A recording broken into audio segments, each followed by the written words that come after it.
பன்னாட்டு லயன்ஸ் சங்கம் 324C மகாகவி பாரதி மண்டல சந்திப்பு. அச்சம் தவிர் தேஜஸ் 2025 என நடைபெற்ற இதில் சாதனை மகளிர்களுக்கு பாரதி கண்ட புதுமை பெண்கள் விருது வழங்கி கௌரவிப்பு. பன்னாட்டு லயன்ஸ் இயக்கம் 324C மாவட்டம் சார்பாக தொடர்ந்து பல்வேறு சேவை திட்டங்கள், சமூக நலப்பணிகள், கல்வி, மருத்துவ நிதி உதவிகளை, இலவச மருத்துவ பரிசோதனை முகாம்கள் என பல்வேறு நலத்திட்ட பணிகள் செயல்படுத்தப்பட்டு வருகின்றன. இந்நிலையில் தமிழ் கவிஞர் மகாகவி பாரதியை போற்றும் விதமாக அச்சம் தவிர் தேஜஸ் 2025 என்னும் மகாகவி பாரதி மண்டல சந்திப்பு நிகழ்ச்சி சுந்தராபுரம் லிண்டாஸ் கார்டன் அரங்கில் நடைபெற்றது.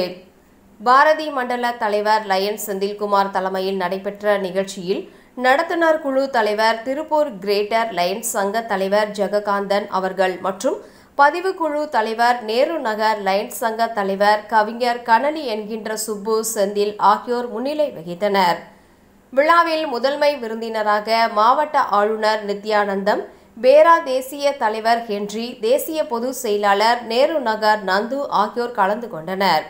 கௌரவ அழைப்பாளராக மகாகவி பாரதியாரின் கொள்ளு பேத்திகள் மற்றும் பேரன் கவிஞர் உமா பாரதி, ஸ்ரீபிரியா பாரதி, சிவகுமார் பாரதி மற்றும் முன்னாள் மாவட்ட ஆளுநர்கள் மருத்துவர் பழனிசாமி, சாரதா மணி பழனிசாமி, ஜீவானந்தம், கருணாநிதி மற்றும் CSR ரீஜனல் ஹெட் ராம்குமார், நமது அம்மா நாளிதழ் ஆசிரியர் கல்யாண சுந்தரம் ஆகியோர் கலந்து கொண்டனர்.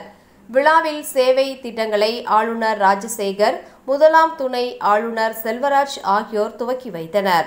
வட்டார தலைவர்கள் மோகன் ராஜ், ஸ்ரீதர், திவாகர், வெங்கடேஸ்வரன் ஆகியோர் ஒருங்கிணைத்தனர். விழாவில் 150க்கும் மேற்பட்ட சாதனை மகளிரை கௌரவிக்கும் விதமாக பாரதி கண்ட புதுமை பெண்கள் விருது வழங்கி கௌரவிக்கப்பட்டது.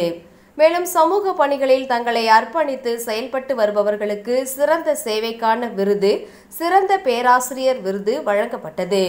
நிகழ்ச்சியில் 18 சங்கங்களின் சேவைகளை பாராட்டி விருதுகள் வழங்கப்பட்டன.